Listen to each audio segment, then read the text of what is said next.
TGF Friday, everyone. So thank you so much for attending our live stream. My name is Akira. So thank you so much. Thank you for joining us for the live stream. And we are broadcasting again like out of Yamato HQ, which is located in Kagawa, Japan, right? And Kagawa, Japan is like very famous for Sanuki udon, which is the world's most famous and popular udon, right? And then so we have over around I think like 450 individual shops. Each of them is unique, and then like that's like including mom and pop shops, right? There's no like many chain stores.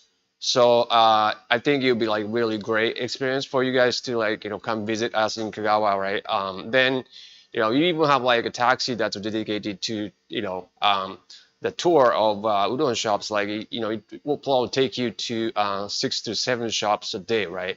From morning to night, and so it'd be a very good experience for you to like get inspiration.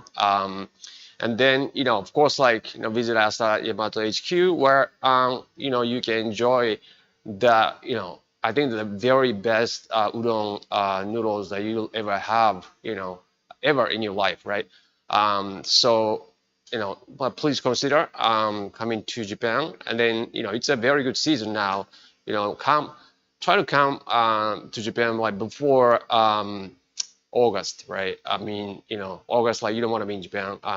It's hot and humid. So anyway, so like we are talking about, how you can make, authentic Sanuki udon from scratch, right? Because Sanuki udon, like it's been, I mean, udon cuisine, right, is going to be the third wave of, Japanese food cuisines, right?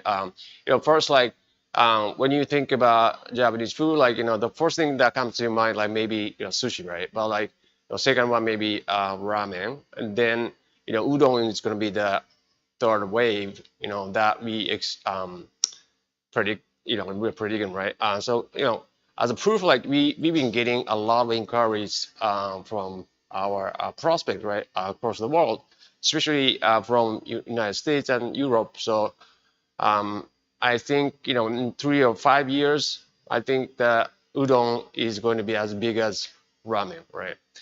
So why don't we think about jumping on this boat, right, to start um, yeah, start developing your udon business right from now. Like I think it's a very good time for you to start, right?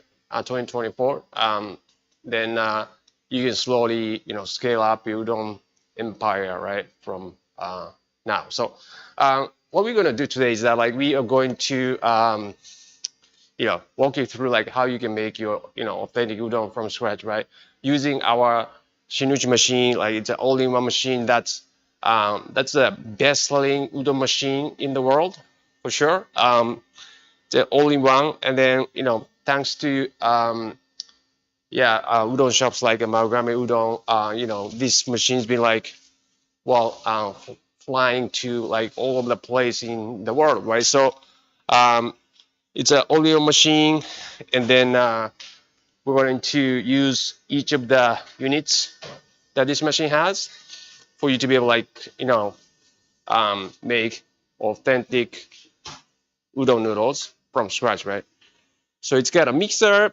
This is mixer like 12.5 kilo mixer. So why 12.5, right? Is that like in Japan, right?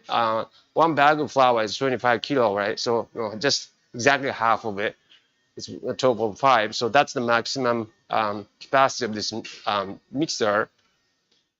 And the minimum batch would be like around 5 kilograms of solid ingredients. But on top of it, we're adding water, right? Liquid. But like udon noodles, instead of like kansi and stuff like that, we put in for ramen noodles. Udon noodles, we use salt, right? And then we use, gigantic amount of salt. That's 12, well, maybe like 12 to like 15% salty level of salt. Like that's really salty. Because seawater would be like 2% or something, right? So way saltier. So first of all, like we going to make dough, right? And yeah, we're gonna make dough. So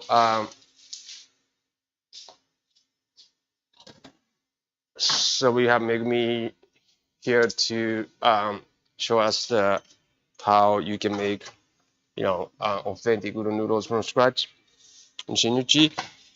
And this is udon flour, right? Udon flour, basically protein content, you know, which determines the hardness of the noodles.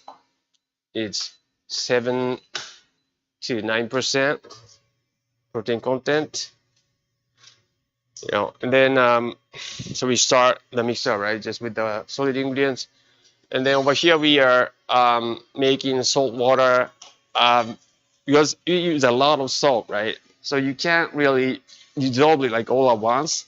So we wanna dissolve like just by adding water to the bowl and then melt some and then put it back in then in the jar and then like pour some water again like in the bowl and then melt it some and then put it back in, like kind of repeat the same process to get it dissolved like completely, right? And then we also add vinegar. Vinegar is like about 1% of the weight of flour. So we make this solution, right? Water, salt, and vinegar. Salt like 12 to 15% salty level. So yeah.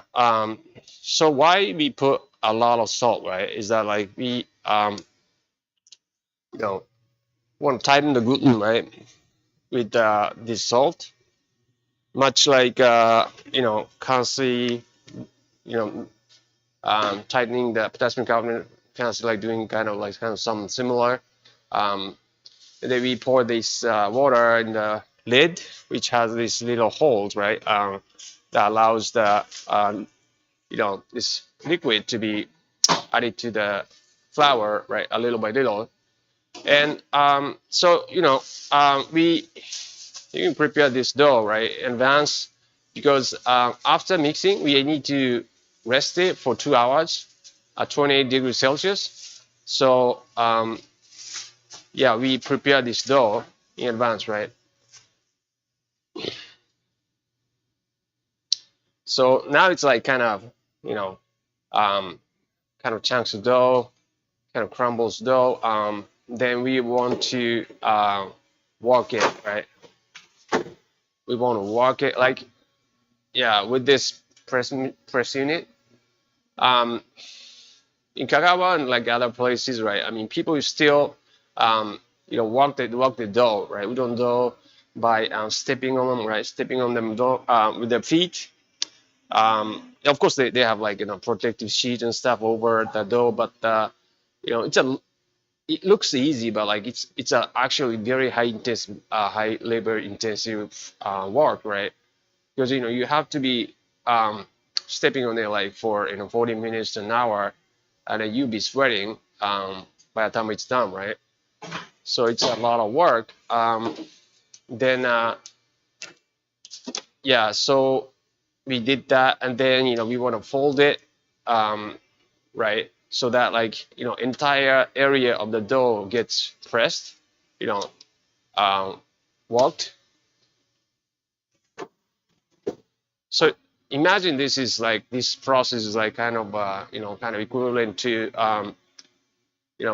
working your muscle, right? Developing muscles, kind of working your muscle like doing the push-ups or whatever, lifting weights, right? So every time we press the dough, right, the dough gets harder, right? I mean, tougher, and then it gets so like pumped up, like exactly the same way your muscles get pumped up, like after you lift the weight with some weights, right? And so you can see the dough is like getting cleaner, more like coming together, right? But like at the same time, it's like getting pumpier, right? It's like getting pumped up.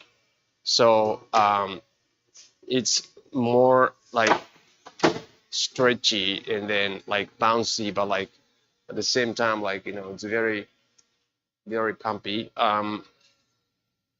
So that's why I'm saying like this process is like very similar to like kind of working, developing muscles, by working out.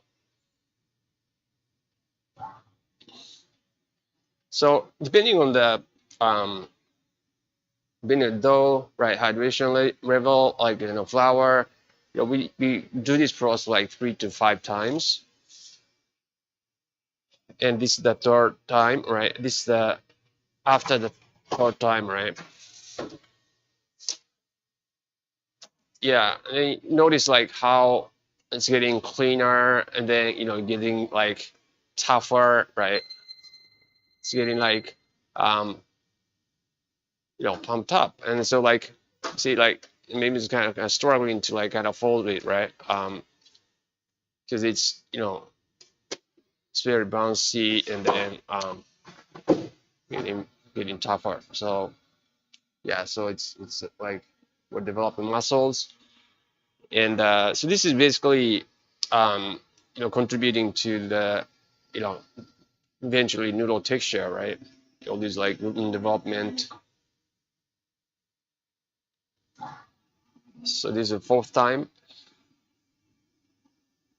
and then so it's very easy. Like you just push button, right, and then the rest of it is automatic. You just need to wait until the fresh in it like gets down right to the bottom.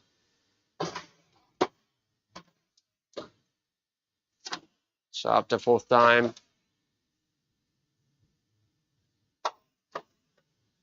see it's like pretty tough to fold it, right? It's pumped up like really good.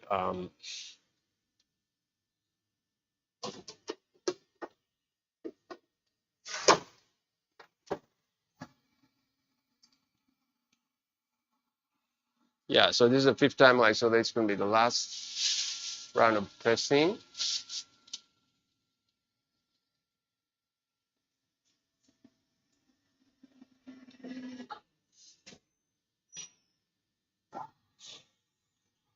And,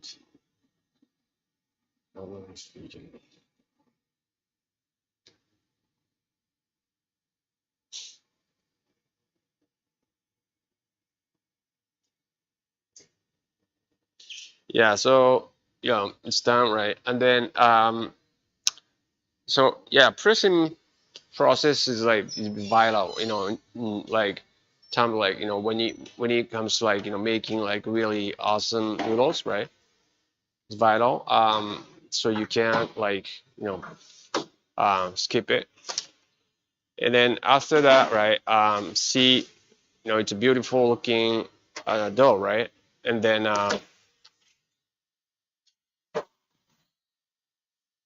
we want to divide it into pieces that are going to be like small enough for us to be able like handle later when we thin it, right? So we cut it into you know pieces that are small enough, right? And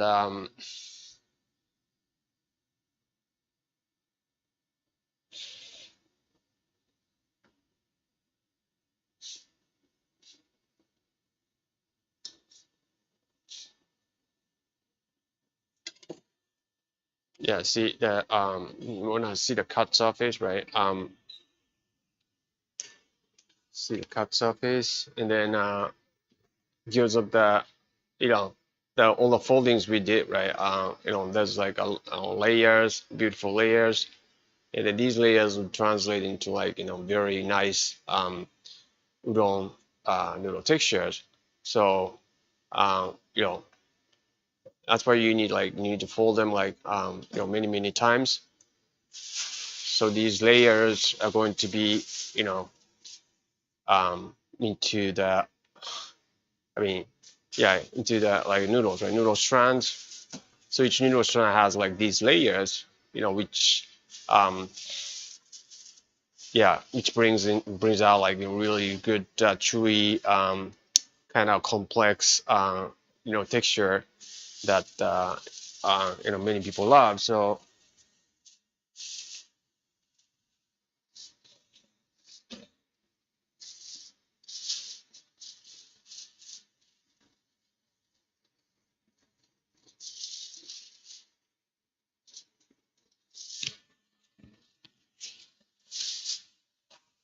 Yeah, so make sure that like you know, squeeze all the most of the air out, right? As much as you can um, squeeze out, right? And then seal it, and then yeah, put it in the resting cabinet, and then this time like it's 18 degrees Celsius, right? Then overnight, 24 hours would be ideal time, right? So tomorrow, we're gonna take them out and then thin it and cut it. So we need 1 day, right, to prep udon dough. So it's very time consuming, but like you can schedule your production, right?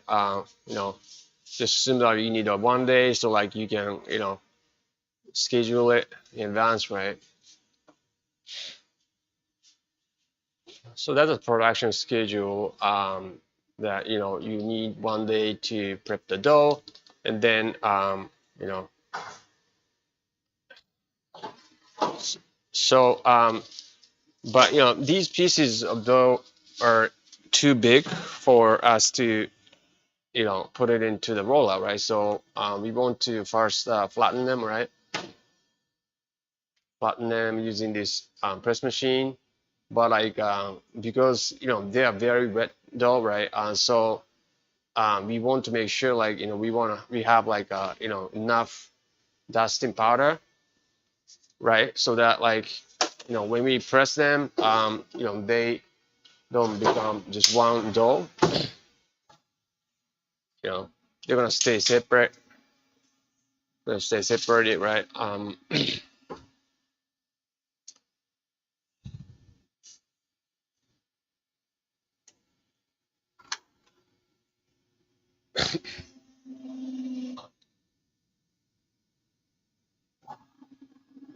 So it's very convenient tool that we have, right? The press machine, and this press machine can be used to actually, well, when we have like noodles, right? When we have noodles, but like you wanna make them curly, we sometimes use this press machine to make them curly.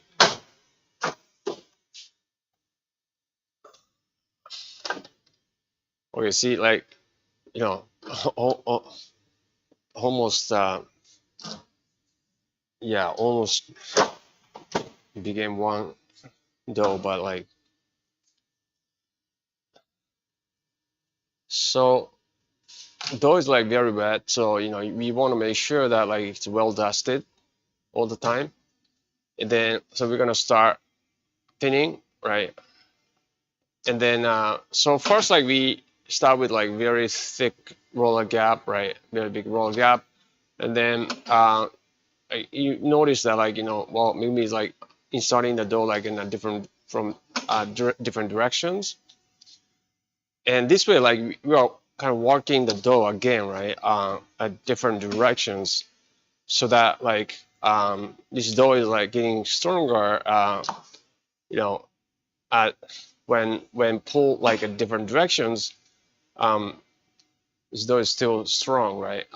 Then um, it goes into, well, it's gonna have like very distinct, like very strong, chewier texture, right? If you try to do it like we can, it's very difficult to do this, multi-directionally thinning on our Richmond machines. But like with this Chinook machine, it's possible. And then notice that like there's a display over there, like the numbers are kind of changing.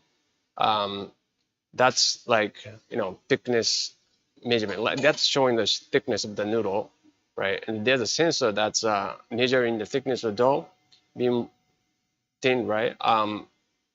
So now it's like 5.0 millimeter, 4.5, and then the noodle size is critical, right, in forming you know ideal noodle texture, right?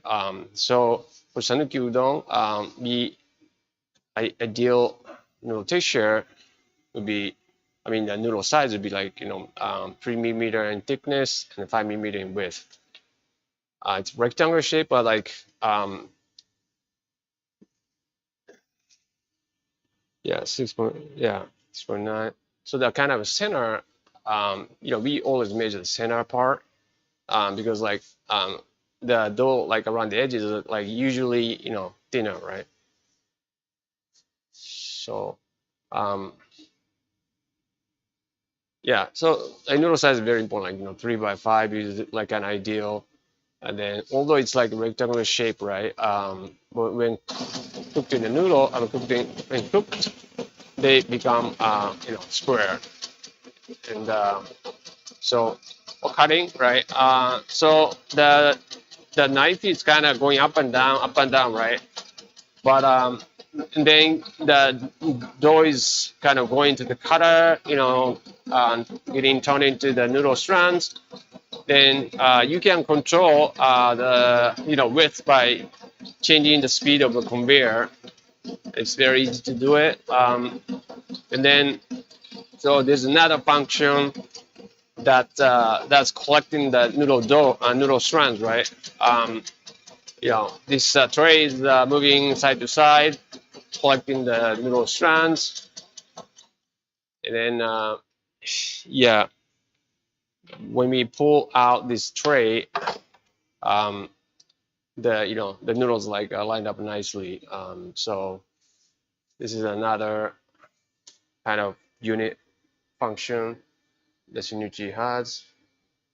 And then make sure that like you dust them well too, right? When you are placing the noodles, right? And then kind of comb them through to make them straight. And then yeah, place them like that. And then yeah, and then there are like certain noodle strands that are too short or something, and then you might want to um, move them or not. And then so yeah, after this, right, we're gonna cook them, right? But like, when you're like in actual udon shop, right, they they have a like yeah, Marugami udon, for example, like they have a policy, right? The rule that says that like or that they're gonna throw away noodles after they cook, after 15 minutes of cooking, right? Because like they're gonna lose this noodle texture after 50 minutes, right? So you know, but that's important, right? I mean, for you to be able to like serve like very nice textured udon noodles, right? Authentic one.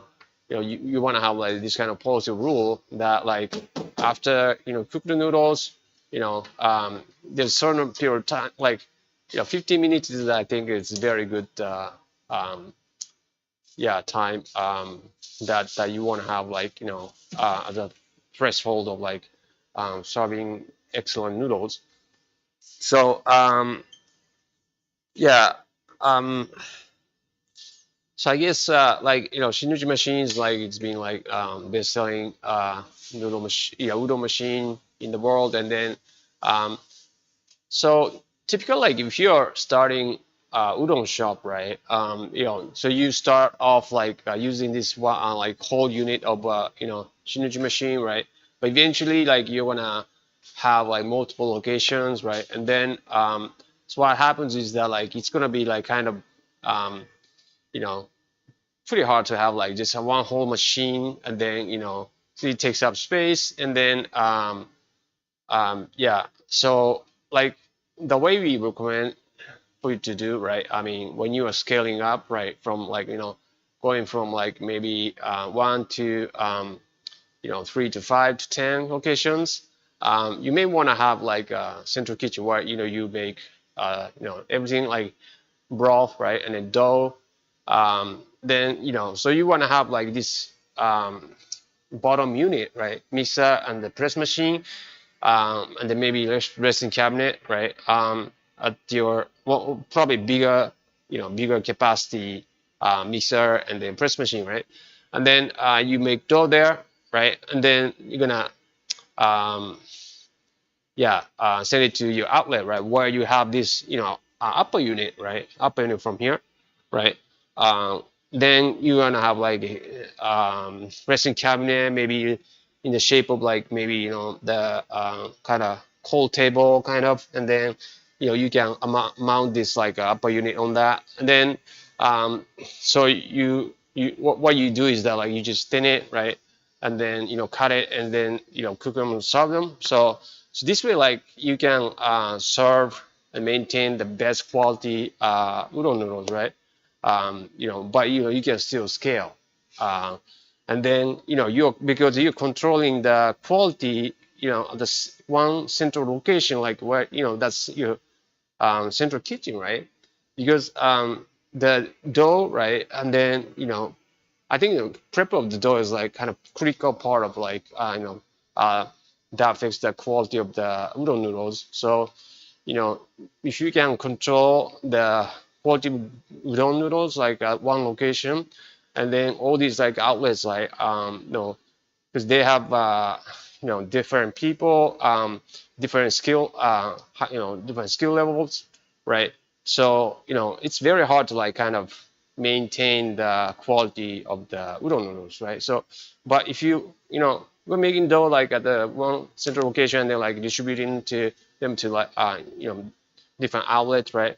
Then you can manage the quality of your noodles, right? Udon noodles. So that's the kind of method or setup that we recommend for you to um, you know um, create your business and then like scale up from one location. So yeah, that's what we have for this live stream. But like but before we go, right, I wanna kind of talk about something on our slides.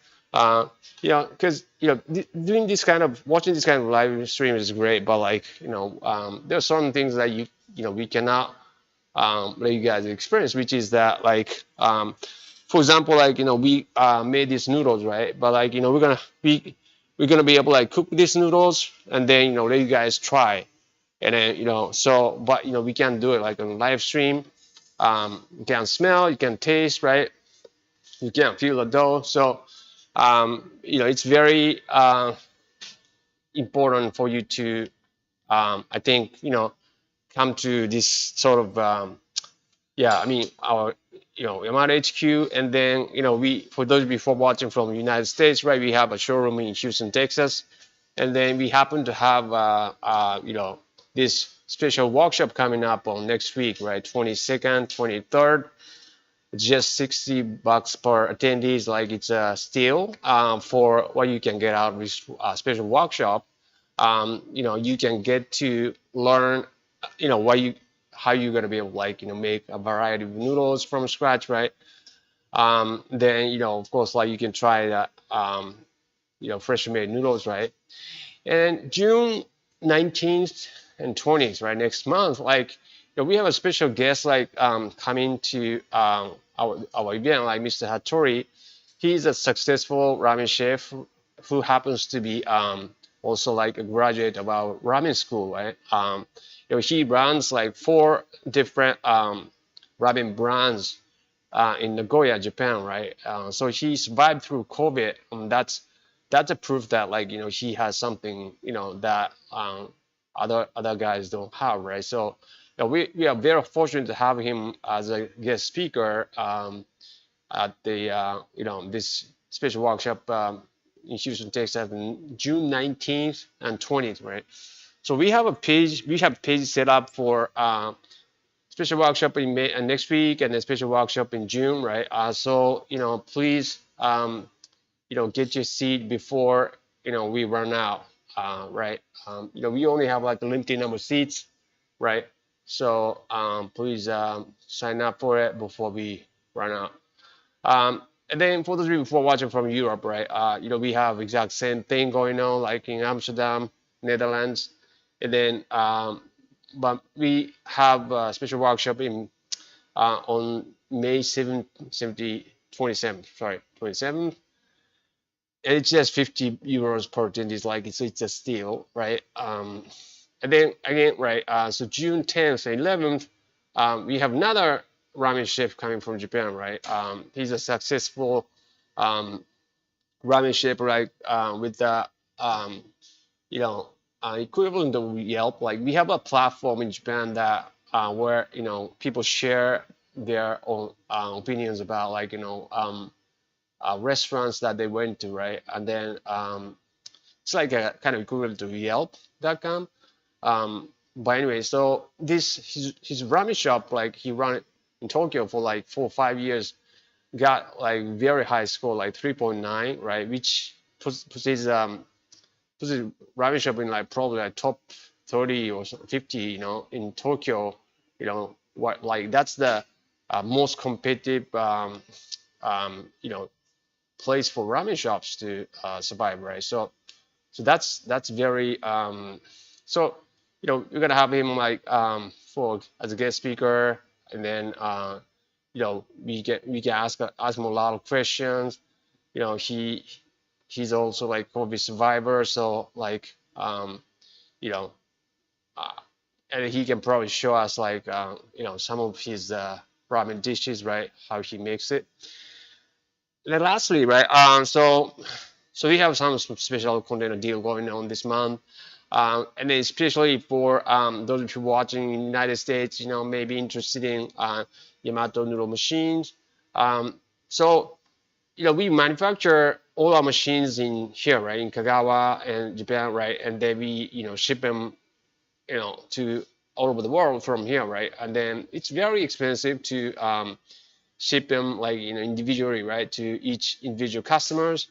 So so we started like shipping them like in the container 20 foot 40 foot while carrying like maybe 5 or 6 machines at a time, right? So we can reduce the shipping costs, right? And then so we now have like for example like Richmond Gold 2 and then this 25 kilogram silky mixer available, ready to deliver, right, in United States. So if you happen to need a piece of equipment for noodle production, you can save as much as 10% right now. Also taking advantage of the weak Japanese yen, right? But the catch is that like only limited number of units available, right? And it's first come first served basis, right? So please hurry up if you need one, right? And then you can, if you want to start, you know, um, yeah, creating your own micro noodle factory business, or like wanna yeah bring bring your noodles to the next level, right? With Yamato noodle machines.